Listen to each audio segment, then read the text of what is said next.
Hi guys, welcome back to my channel. இன்னைக்கு நம்ம சேனலில் என்னோட ஸ்டைலில் சிக்கன் பக்கோடா எப்படி பண்ணுறதுன்னு பார்க்கலாம். அதுக்கு வந்து ஒரு 1/2 kg சிக்கன், போன்லெஸ் சிக்கன் எடுத்திருக்கேன். குட்டி லெமன் வந்து ஒரு லெமன் எடுத்திருக்கேன். பெரிய லெமனாக எடுத்திங்கன்னா 1/2 லெமன் எடுத்துக்கோங்க. இதை கட் பண்ணி இப்போ ஆட் பண்ணிக்கலாம். இப்போ வந்து இந்த லெமனை வந்து ஆட் பண்ணிக்கலாம். இதில் உள்ள சீட்ஸ்லாம் ரிமூவ் பண்ணிவிடுங்க. ரிமூவ் பண்ணிவிட்டு ஆட் பண்ணுங்கள். வெறும் அந்த ஜூஸ் மட்டும் ஆட் பண்ணுங்க. ரொம்ப வந்து ஸ்வீஸ் பண்ணிங்கன்னா அந்த தோலோட கசப்பு தன்மைலாம் வந்து நம்ம சிக்கனில் வந்து இறங்கிடும். ஸோ நீங்கள் வந்து அந்த ஜூஸ் மட்டும் வர அளவுக்கு ஸ்வீஸ் பண்ணுங்க, ரொம்ப பண்ணிடாதீங்க.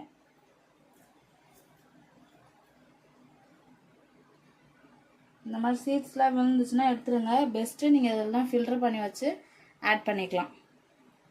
ஓகேயா? நெக்ஸ்ட்டு இதில் நம்ம வந்து இஞ்சி பூண்டு பேஸ்ட்டு 1 டீஸ்பூன் அளவுக்கு வீட்டில் அரைச்சது ஆட் பண்ணிக்கோங்க. எப்போவுமே வந்து நான்வெஜ் ரெசிபிக்கு வந்து நீங்கள் ஃப்ரெஷ்ஷாக அரைச்சி ஆட் பண்ணிங்கன்னா அது செம்ம ஃப்ளேவர்ஃபுல்லாக இருக்கும். கண்டிப்பாக ட்ரை பண்ணி பாருங்கள்.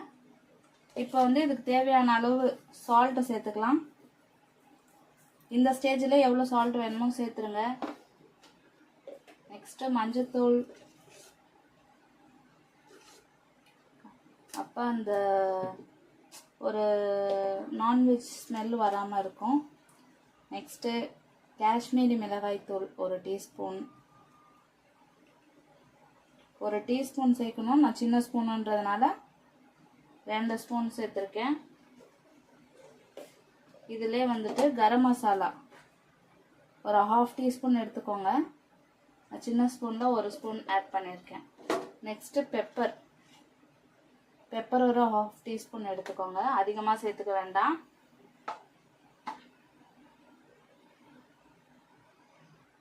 நெக்ஸ்ட்டு ஒரு 1/4 டீஸ்பூன் குழம்பு மிளகாத்தூள் ஆட் பண்ணிக்கலாம் ஸ்பைசினஸ்க்கு.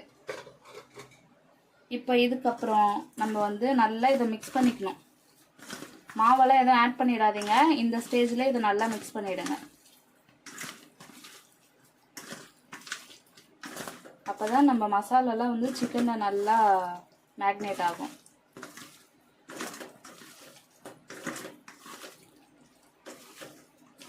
இந்த அளவுக்கு நல்லா மிக்ஸ் பண்ணோன்னே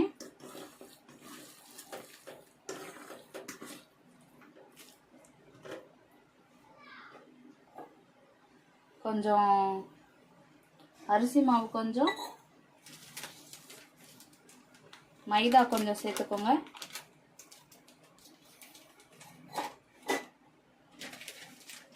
கடலை மாவு கொஞ்சம்,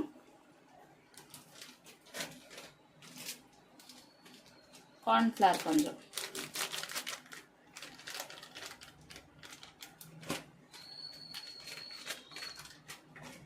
ஆட் பண்ணிவிட்டு ஃபஸ்ட்டு இதை வந்து நல்லா இப்படி மிக்ஸ் பண்ணுங்கள். தண்ணியெல்லாம் ஊற்ற வேணாம். ஃபஸ்ட்டு இதுலேயே நல்லா மிக்ஸ் பண்ணுங்கள். ஏன்னா சிக்கன்லேருந்து கொஞ்சம் தண்ணி வரும்ல, அதனால் இதை இப்படியே வந்து ஃபஸ்ட்டு நல்லா மிக்ஸ் பண்ணிடலாம்.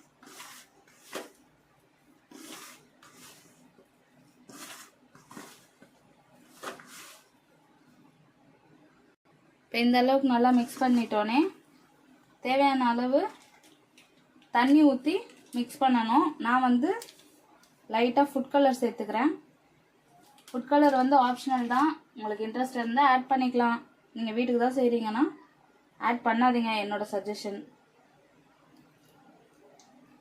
தண்ணி வந்து தெளித்து ஆட் பண்ணுங்கள். நான் வீடியோக்காக தான் ஃபுட் கலர் ஆட் பண்ணுறேன், இல்லைன்னா நானே ஆட் பண்ண மாட்டேன். அதனால யாரும் ஃபுட் கலர் ஆட் பண்ணாதீங்க. இதில் வந்து ஒரு இந்த அளவுக்கு வந்துட்டு சோம்பு சேர்த்துக்கலாம்.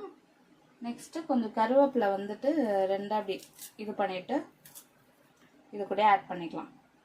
நீங்கள் முழுசாக போட்டாலும் பிரச்சனை இல்லை, இப்படி 2 பிச்சுட்டு போட்டாலும் பிரச்சனை இல்லை. இப்போ இது எல்லாத்தையும் சேர்த்து நல்லா மிக்ஸ் பண்ண போகிறோம். நான் சொல்கிற இந்த ரெசிபி வந்து நீங்கள் மேக்னேட் பண்ணணும்னா அவசியம் இல்லை, உடனே செஞ்சிடலாம். நான் வந்து உடனே ட்ரை பண்ணும் போது இந்த மாதிரி தான் ட்ரை பண்ணுவேன். அதனால் நீங்களும் கண்டிப்பாக ட்ரை பண்ணி பார்த்துட்டு எப்படி வந்துச்சுன்னு சொல்லுங்கள். பக்கோடாவை பொறுத்த வரையும் மாவு வந்து கொஞ்சம் திக்காக இருக்கணும். நீங்கள் 65க்கு மாதிரி கொஞ்சம் இப்படி லூஸாக இருக்கிற மாதிரி பண்ணிடக்கூடாது. அதனால் தண்ணி வந்து பார்த்து தெளிச்சு ஆட் பண்ணிக்கோங்க. இப்போ நான் மிக்ஸ் பண்ணிட்டு உங்களுக்கு காட்டுறேன். இப்போ வந்து இந்த அளவுக்கு நல்லா மிக்ஸ் பண்ணியாச்சு. இந்த அளவுக்கு டைட்டாக இருக்கிற மாதிரி பார்த்துக்கோங்க. எப்படின்னா நீங்கள் எடுத்து இப்படி போடணும், இந்த மாதிரி போடணும். நீங்கள் ஒரு பீஸாக எடுத்து போடுற மாதிரி இருக்கக்கூடாது. இப்படி அழுந்தீங்கன்னா இப்படி போடுற மாதிரி வரணும். அந்த அளவுக்கு டைட்டாக இது பண்ணிக்கோங்க. இப்போ நான் வந்து இதை பொரிச்சிட்டு காட்டுறேன். இப்போ நான் வந்து மேக்னெட்லாம் பண்ணல, நான் உங்களுக்கு உடனே இன்ஸ்டண்ட்டாக ஃப்ரை பண்ணி காமிக்கிறேன். ஸோ ஒரு கடாய் அடுப்பில் வச்சு ஸ்டவ் ஆன் பண்ணிக்கலாம். நல்லா எண்ணெய் காயட்டும், கடாய் காயட்டும்.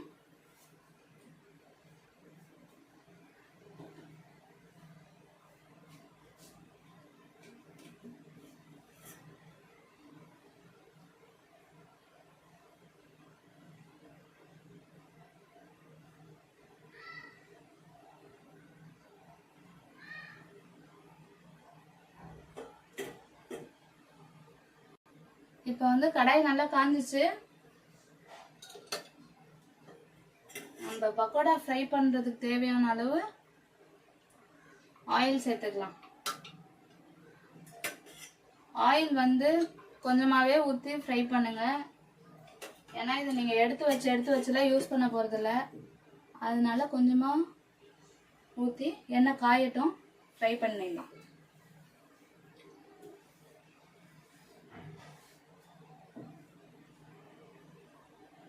இப்போ வந்து எண்ணெய் நல்லா காஞ்சிச்சா, காஞ்சோடனே ஸ்டவ் வந்து சிம் பண்ணிக்கோங்க. லோ ஃப்ளேமில் வச்சுட்டு நம்ம வந்து இங்கே மிக்ஸ் பண்ணி வச்சுருக்கோம்ல இந்த பக்கோடாவை நல்லா இன்னொரு தடவை மிக்ஸ் பண்ணி விட்டுட்டு இந்த மாதிரி ஆட் பண்ணிக்கலாம். நீங்கள் ஐயில் வச்சுட்டே போட்டிங்கன்னா கையெல்லாம் வெடிச்சிடும். அதனால தான் சிம்மில் வச்சு போடுறேன்.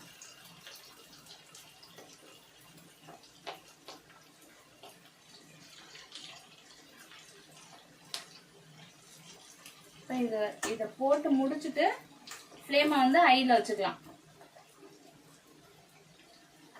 நம்ம கையில் படக்கூடாதுன்றதுக்காக தான் லோ ஃப்ளேமில் வச்சு போட சொல்கிறேன். நீங்கள் மறந்துட்டு ஹைலே வச்சு போட்டுறாதீங்க.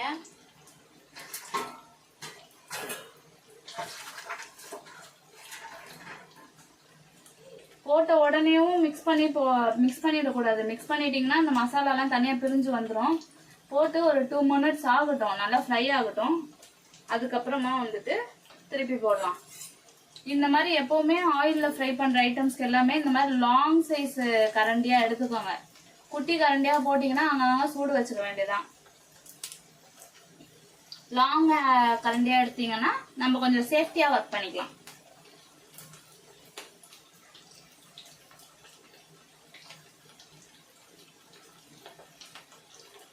இப்போ வந்து 2 மினிட்ஸ் ஆயிடுச்சு.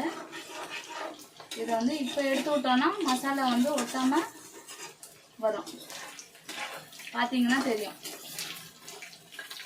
நீங்கள் போட்டோன்னே வந்து படன்னு திருப்பி விட்டீங்கன்னா மசாலா எல்லாம் பிரிஞ்சு போயிடும். அதனால இந்த மாதிரி ட்ரை பண்ணுங்க.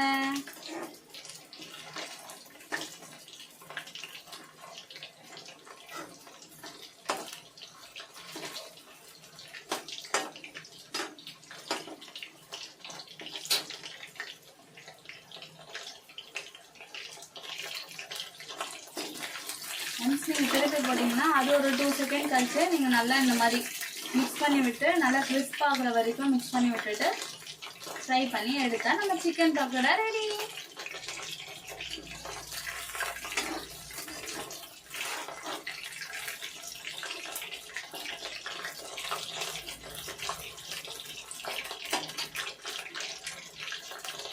கரண்டி நான் வைக்கிற மாதிரி இதுலேயே வைக்காதீங்க, எடுக்கும் போது சுடும். அதனால கரண்டியை வந்து தனியாக இருந்தால் பிளேட்டில் வச்சுக்கோங்க. இது இப்போ வந்து இன்னும் கொஞ்சம் ஒரு 2 செகண்ட்ஸு நல்லா ஃப்ரை ஆச்சுன்னா கிறிஸ்பியாக கிடைச்சிடும். நல்லா ஃப்ரை பண்ணி எடுத்திங்கன்னா தான் கிறிஸ்பியாக கிடைக்கும். இல்லைன்னா வந்து சாஃப்ட் ஆகிடும், 65 சாப்பிட்ற மாதிரி இருக்கும். அதனால் பக்கோடா பொறுத்த வரையும் நல்லா டீப் ஃப்ரை பண்ணி எடுங்க. அப்போ நல்லா கொஞ்சம் சாப்பிடும்போது கிறிஸ்பியான டேஸ்ட்டாக இருக்கும். உள்ள சிக்கன் வந்து நல்லா சாஃப்டாக அந்த மாதிரி நல்லாயிருக்கும். இது நீங்கள் இன்ஸ்டண்ட்டாக ட்ரை பண்ணலாம். டேஸ்ட்டு சும்மா அல்டிமேட்டாக இருக்கும். கண்டிப்பாக ட்ரை பண்ணி பாருங்கள். இப்போ நான் ஸ்டவ்வை வந்து லோ ஃப்ளேமில் வச்சுட்டு சிக்கனை வெளியே எடுக்க போகிறேன்.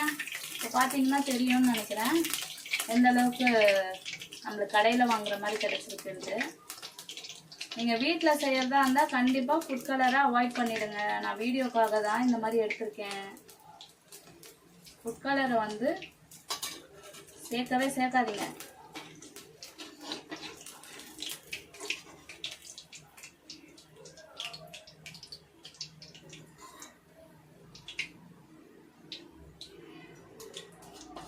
இந்த மாதிரி ஃப்ரை பண்ணி எடுத்துட்டு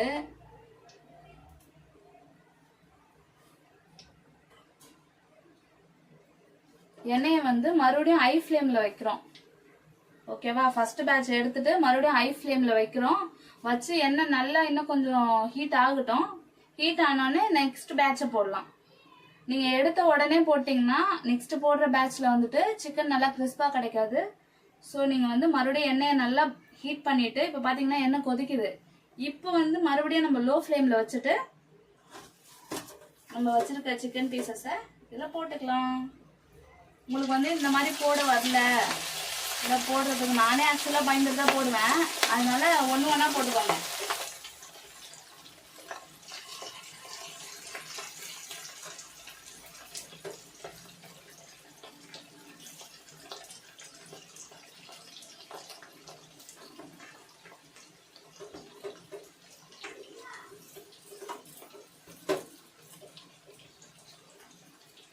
இப்போ வந்து மறுபடியும் அந்த ஹை ஃப்ளேமில் வச்சு இந்த மாதிரி நம்ம கிட்ட இருக்கிற எல்லா சிக்கனையும் இதே மாதிரியே ஃப்ரை பண்ணி எடுத்துக்கலாம். நான் மொத்தமாக ஃப்ரை பண்ணி எடுத்துட்டு உங்களுக்கு காமிக்கிறேன். இப்போ பார்த்தீங்கன்னா ஃபைனல் பேட்ச் வந்துட்டு இருக்கு. நீங்கள் வந்து யூஸ் பண்ண அந்த மிக்ஸ் பண்ணியிருக்கோம்ல அந்த கிண்ணம் வந்து பார்த்தீங்கன்னா மசாலா எதுவும் வேஸ்ட் ஆகாமல் இந்த அளவுக்கு க்ளீனாக கிடைக்கும். கண்டிப்பாக ட்ரை பண்ணி பாருங்கள். இப்போ நான் வந்து பிளேட்டிங் பண்ணி சர்வ் பண்ணி காட்டுறேன். டடா, நம்ம சிக்கன் பக்கோடா சூப்பராக ரெடி ஆயிடுச்சு. இந்த ரெசிபியை கண்டிப்பாக ட்ரை பண்ணி பார்த்துட்டு எப்படி வந்துச்சுன்றதை கமெண்ட்ஸில் சொல்லுங்கள். செம்ம சூப்பராக வந்திருக்கு. இப்போ நம்ம ஃப்ரை பண்ணி எடுத்த எண்ணெய் பார்த்தீங்கன்னா எந்த ஒரு மாவுமே இல்லாமல் அழகாக நீட்டாக இருக்குது பாருங்கள். இந்த அளவுக்கு நீங்கள் ஃப்ரை பண்ணி எடுத்துக்கணும். இப்போ வாங்க இதுலேருந்து ஒரு பீஸ் டேஸ்ட் பண்ணி பார்க்கலாம். இந்த பிளேட்டிங் பண்ணியிருக்கிறது வந்து ரொம்ப சூடாக இருக்குது. அதனால நான் தனியாக நம்ம ஃப்ரை பண்ணதுலேருந்து எடுத்துக்கிறோம்.